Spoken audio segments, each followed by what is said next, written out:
Hi there, folks. Sean Shaughnessy back with another video blog for you to learn a little bit more about sales and productivity. Today I have Steve Montague with me.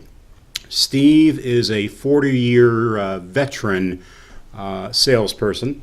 And not only is he a veteran of the sales business, but he is also a student of psychology and the owner of Sandler Training franchise here in Kansas City.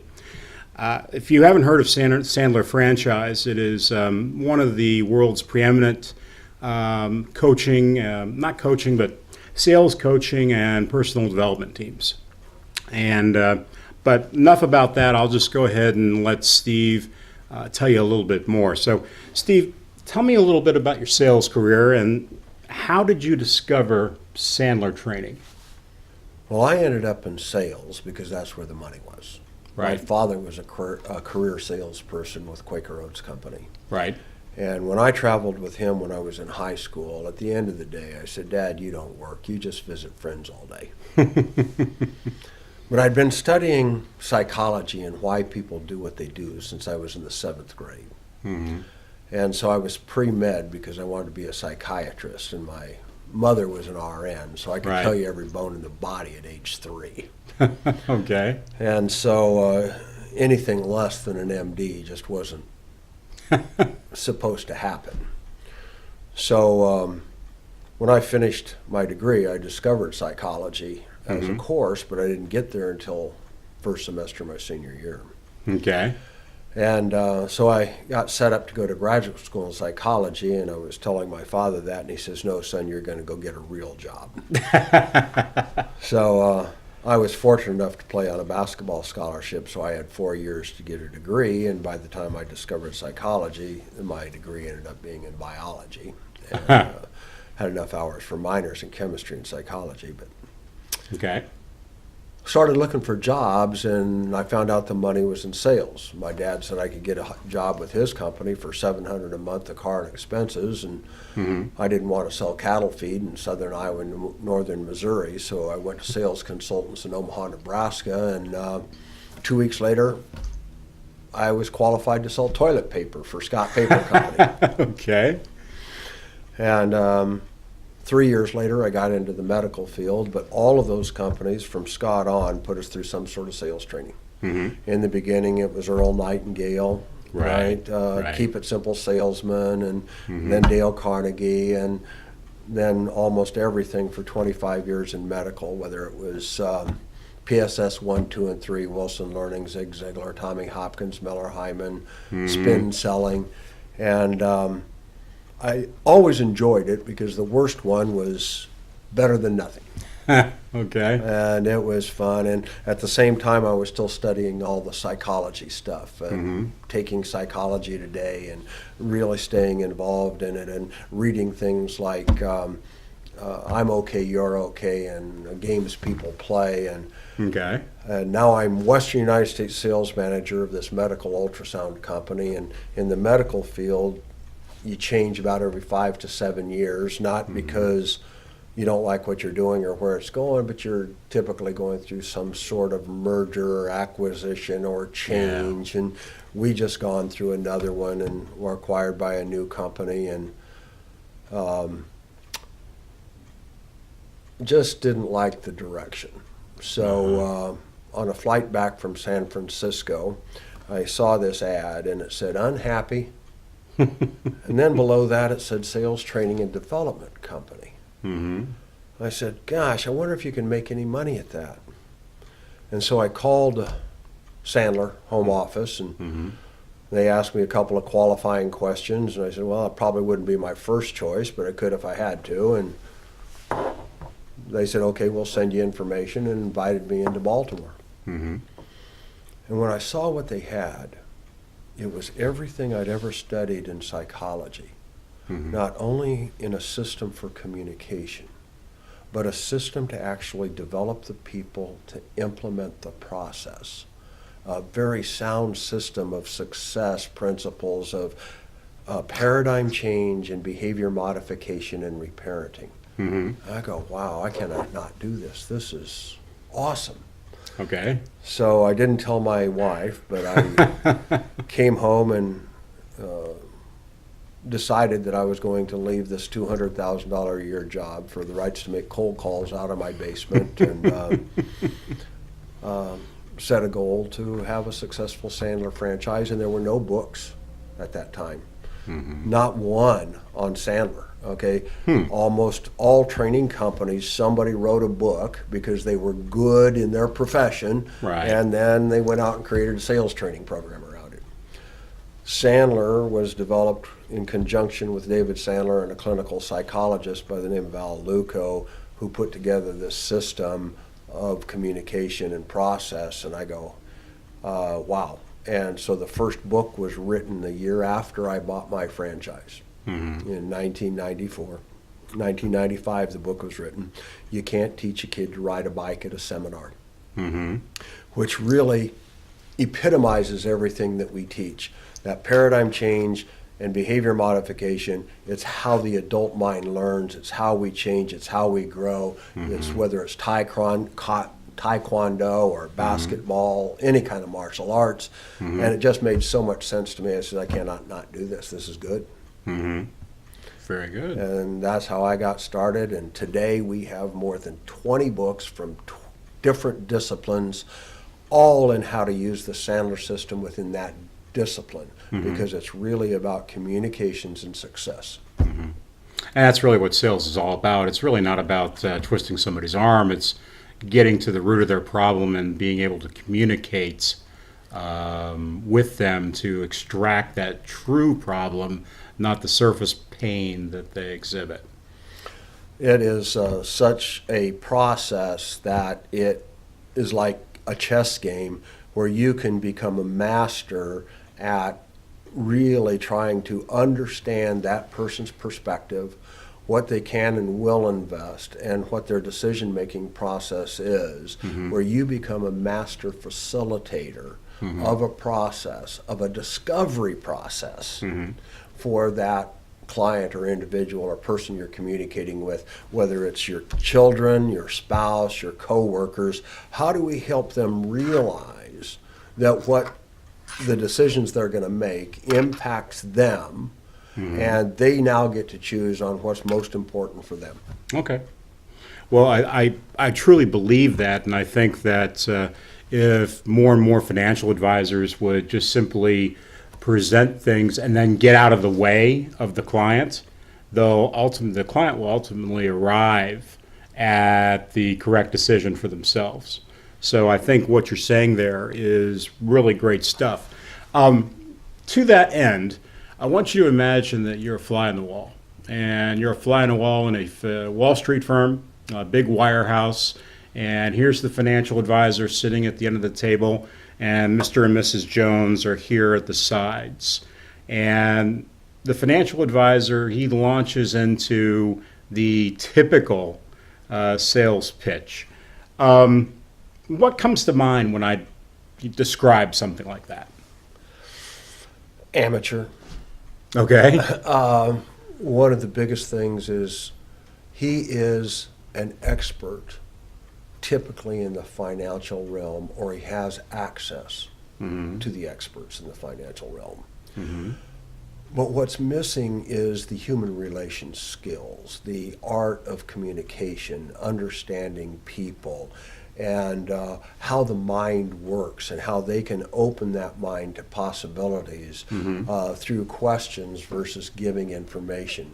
But what I find is, whether it's engineers, financial people, architects, the highly and more educated they are, the more they feel they have to educate their prospect, which turns out to be the furthest from the truth. Well, tell me about the 60-page proposal that financial advisors are famous for putting in front of people. How much is that worth? Nothing if the customer doesn't want it. And how many of the prospects want that 60-page proposal typically? More than anything, what they really want, their top two questions is, number one, can I trust you? Number two, can I respect you? And really, my guess is probably 90% of the people don't read what's given them. Mm-hmm.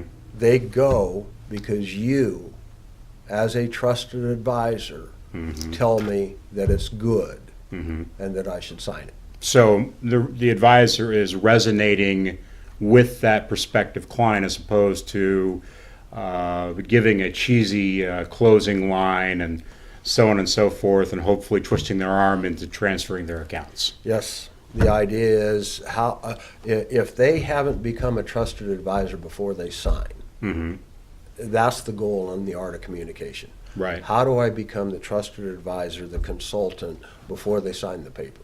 Yeah. Yeah, I agree with you wholeheartedly. And that leads me to my next question. You know, I know from my own personal experience working with you and with Sandler Training that we're taught to go for the no. What does that mean, and what are we trying to accomplish with that? You know, I was on a call this morning with a gentleman, and the idea is, how do I give the permission to the person to say no? When they start going for the yes, they're the typical salesperson. And they tend to push people, back people into a corner when the idea is, how can I create such an intimate relationship that if for whatever reason you have some red flags, then this just doesn't look like I'm somebody that you're going to want to work with, that we give them the opportunity to say no, and it may not take till the end of the call. And it saves you time. Oh my gosh.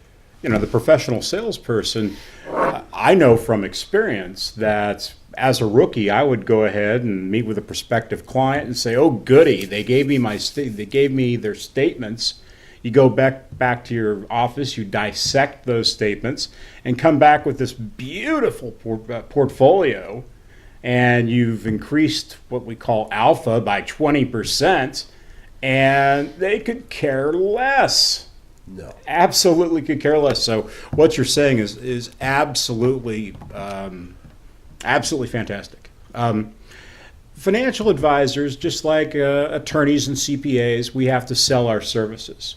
When you visit with a financial advisor, typically what do you find in terms of weaknesses in general with the financial advisor population? And how can we improve? That art of building trust on the front end, to be able to understand what that client wants, what their vision is, what they really expect as far as a relationship is concerned, what they expect from a knowledge base is concerned, and how you're going to really make sure. My dad put it this way on financial, and it was one of those other people that he quoted, so if I miss this, but you know, most people are more concerned about the return of their money than the return on their money. That was Will Rogers. Okay, at a certain point, right? That's now, right. at the same time, he had us changing savings and loans for 0.25% interest. Okay, so how do I give the comfort of trust that you are going to be managing my retirement in a manner that is healthy? So I think if I was to paraphrase back to you what I think I heard you say, the first meeting is not necessarily the time to pull out the fact finder and ask them their date of birth and their blah, blah, blah, and their blah, blah, blah. Really, your job at the first meeting, maybe even going into the second meeting, is not just to get these people, get to know your prospective client on a surface level, but even to dig a little deeper. Know the psychology of the individual. I mean, you guys talk about risk tolerance, but do you really look at it from the customer's perspective? Are they really being able to get into the mind of that individual? Because I can tell you there are just certain styles that the number one piece is security. The other piece might be return more oriented, bottom line results. How do I have that combination and really understand that customer so they feel and know that you understand? Yeah. At a very deep psychological, emotional level. And that's the piece that we want to be able to help financial advisors create. Because if it's not in the limbic system, in the heart, where they do it, It's in the prefrontal cortex, and that's the logical. And you always want to go with the limbic system. You want to get to that. Absolutely. Absolutely. How would you describe your most successful client? My most successful client has a level of humility and also greatness.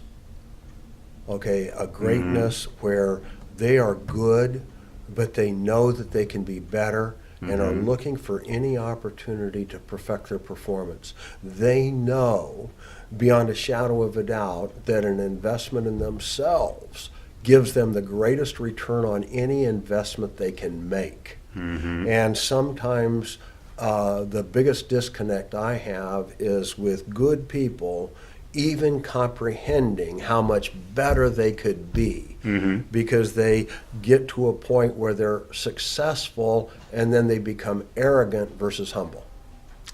As a manager, I have seen that time and time again. You'll have a rookie come into the boardroom, does extraordinarily well. He raises his first 10 million in 18 months, gets a little confidence, gets a little cocky, and before you know it, that attitude is displayed not only to his colleagues, but more importantly to his prospective clients.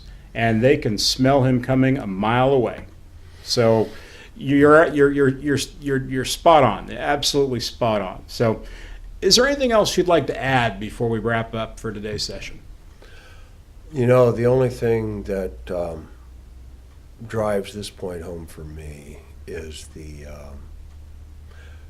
people in our business get into this business because of the opportunity it provides. We stay in this business because of who we are becoming.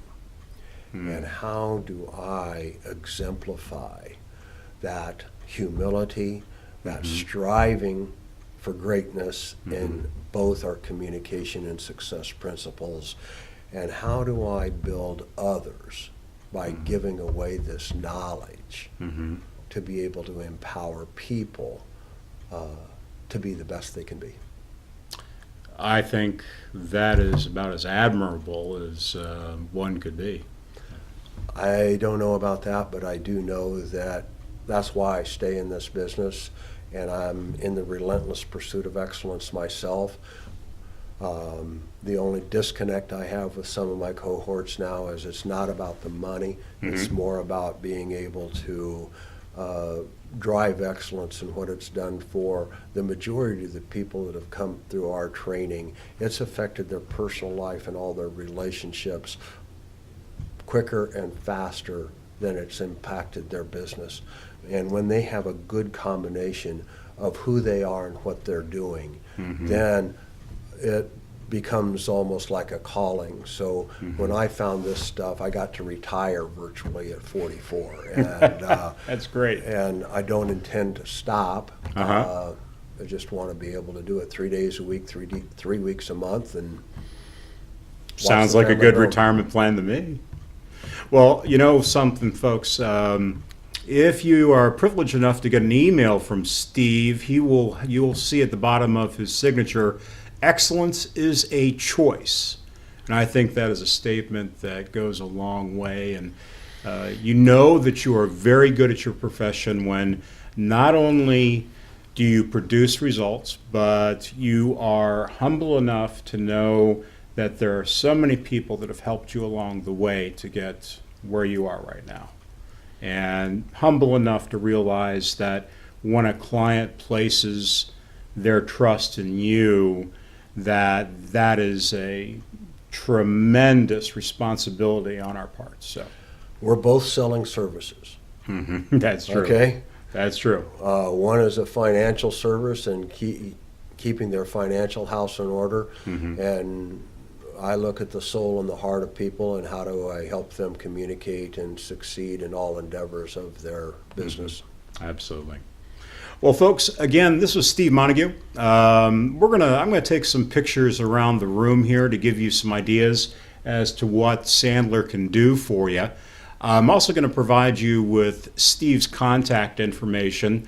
It's my understanding that Steve may or may not start doing some group sales training or maybe even some personal development training for some folks. So that may be an opportunity for you to work with Steve in some form or fashion. We'll get back to you on that one. I'm not particularly sure, but there's been some talk. But anyway, folks, thank you so much for clicking on the button. I look forward to seeing you next time we get together. Take care. Thank you.